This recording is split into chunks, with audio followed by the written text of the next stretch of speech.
कुछ ना कुछ गड़बड़ है। और जिस प्रकार से ये आवाज, ये सवाल अजीत दादा के पार्टी से उठ रहे हैं, ये रहस्यमय है। उनकी मौत जो है वो रहस्यमय। उसके बाद बीजेपी के लोगों ने अजीत दादा को धमकाया कि अभी तक आपकी सिंचन घोटाले की फाइल बंद नहीं हुई है भाई। वो व्यक्ति का आखिरी क्षण, और उस आखिरी क्षण में अचानक से दौरा बदल, अचानक से पायलट बदल, अचानक से लैंडिंग और टेक ऑफ करते समय 6 लोग साथ में, बॉडी दिखती है 5 लोगों की, बिखरे हुए कागजात आपको दिख रहे हैं उस गांव के पूरे ग्राउंड पर। वहाँ का एक कागज भी नहीं जला, लेकिन बॉडी जल गई। तो अमित शाह जी से मिलने का मेरा प्रयास रहेगा अगले हफ्ते में, और उच्च स्तरीय इसकी चौकसी की जाए। अजित पवार की मौत पर उठे सवाल, संजय राउत ने बीजेपी की ओर किया इशारा। घर वापसी करना चाहते थे दादा, बीजेपी पर धमकाने का लगाया आरोप। जानिए क्या है ये पूरा मामला। नमस्कार, आप देख रहे हैं लोकमत हिंदी। मेरा नाम है सोनू कनौजिया। शिवसेना यूबीटी के नेता और राज्यसभा सांसद संजय राउत ने अजित पवार की मौत पर विस्फोटक बयान दिया है। संसद के बजट सत्र में शामिल होने दिल्ली पहुंचे संजय राउत ने मीडिया से बात की, और मीडिया से बात करते हुए उन्हें अजित दादा के प्लेन क्रैश पर सवाल उठाए। उन्होंने कहा कि सवाल उठने भी चाहिए। उन्होंने कहा कि यह घटना जस्टिस लोया केस की याद दिलाती है। राउत ने कहा कि अजित पवार की प्लेन क्रैश में मौत हुई और उनकी पार्टी ही अब जांच पर सवाल उठा रही है। उन्होंने कहा कि इसकी जांच होनी चाहिए और मुझे लगता है कि कुछ तो गड़बड़ी हुई है। उन्होंने कहा कि उनके पार्टी के कुछ नेता इस पर सवाल उठा रहे हैं। उन्होंने कहा कि अजीत पवार घर वापस लौटना चाहते थे, लेकिन बीजेपी ने उन्हें धमकाने का काम किया। देखिए, अजीत दादाजी का जो एक्सीडेंट हुआ उसके ऊपर सवाल तो उठेंगे और उठने भी चाहिए।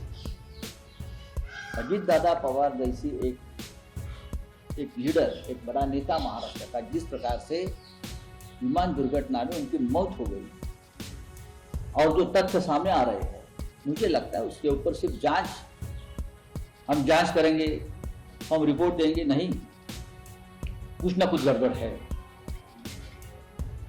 और जिस प्रकार से ये आवाज, ये सवाल अजीत दादा के पार्टी से उठ रहे हैं, ये रहस्यमय है। उनकी मौत जो है वो रहस्यमय। कुछ तो हुआ है पर्दे के पीछे। अजीत दादा ने ये कहा था कि मैं पुराने घर में जाना चाहता हूं। फिर अजीत दादा ने कहा, उसके बाद बीजेपी के लोगों ने अजीत दादा को धमकाया कि अभी तक आपकी सिंचन घोटाले की फाइल बंद नहीं हुई है भाई। ये धमकी थी अजीत पवार। फिर अजीत पवार ने जवाब दिया, मेरी बात छोड़ दीजिए, आपके सिंचन घोटाले की फाइल मेरे पास है। उसके बाद 10 दिन बाद अजीत पवार की रहस्यमय रीत्या मौत होती है। उसका क्या अर्थ है? मुझे तो जस्टिस लोया की याद आई। कुछ नया, कुछ कांड किया क्या किसी ने? गड़बड़ है। संजय राउत ने बीजेपी पर निशाना साधते हुए कहा कि अजित पवार घर लौटना चाहते थे, यानी कि एनसीपी में विलय करना चाहते थे। राउत ने कहा कि सिंचाई घोटाले की फाइल पर संजय राउत जवाब देना चाहते थे और इसके 10 दिन के भीतर उनकी रहस्यमय तरीके से मौत हो गई। इससे हमें क्या समझना चाहिए? उन्होंने कहा कि यह मामला जस्टिस लोया की मौत की याद दिलाती है। आपको बता दें कि कुछ ही दिन पहले अजित पवार की एक प्लेन क्रैश में मौत हो गई थी और इस पूरे मामले पर ममता बनर्जी ने भी सवाल उठाए हैं। अजित पवार की मौत के चौथे दिन उनकी पत्नी सुनेत्रा पवार डिप्टी सीएम बन गई और उसको लेकर भी अब सवाल उठाए जा रहे हैं। संजय राउत ने अपने बयान में राष्ट्रवादी कांग्रेस पार्टी के नेता अमोल मिटकरी के बयान का जिक्र किया है। मिटकरी ने कहा था कि हादसे में 6 लोगों की मौत हुई, लेकिन असल में 5 लोगों के ही शव मिले हैं। मिटकरी ने पूछा कि 6वां शख्स कहां गया।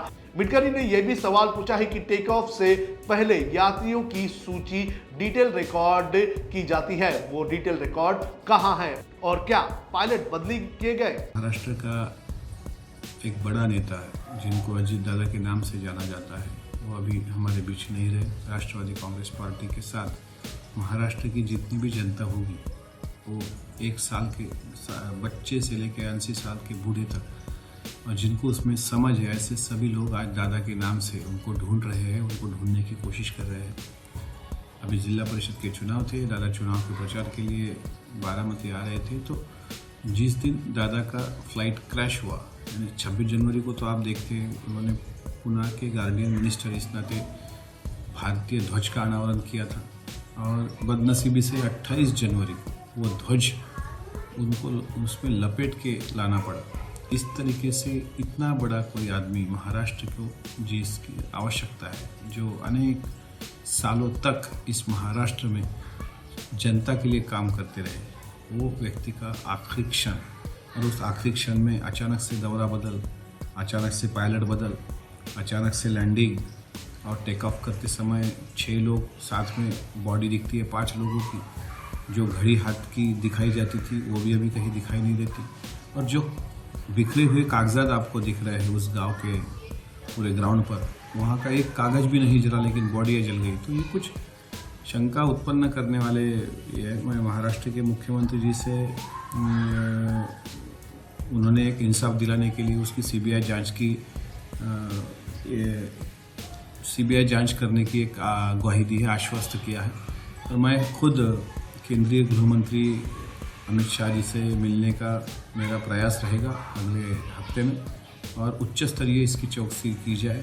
अजित दादा जो इस महाराष्ट्र का एक उभरता ख्वाब था, यशवंतराव चौहान के जो वारसदार थे, आज वो इतने सहजता से हमारे बीच से नहीं जा सकते, ऐसी हमें शंका है। उस शंका का निराकरण महाराष्ट्र और स्टेट गवर्नमेंट जरूर करेगी। हालांकि बीजेपी ने संजय राउत के इस बयान पर पलटवार किया है और कहा है कि जो सबूत की बात संजय राउत कर रहे हैं उन्हें अपने पास ही रखना चाहिए। तो फिलहाल जो अजीत पवार हैं उनकी मौत को लेकर सवाल उठ रहे हैं और संजय राउत से लेकर अमोल मिटकरी ने इस पर सवाल उठा दिया है।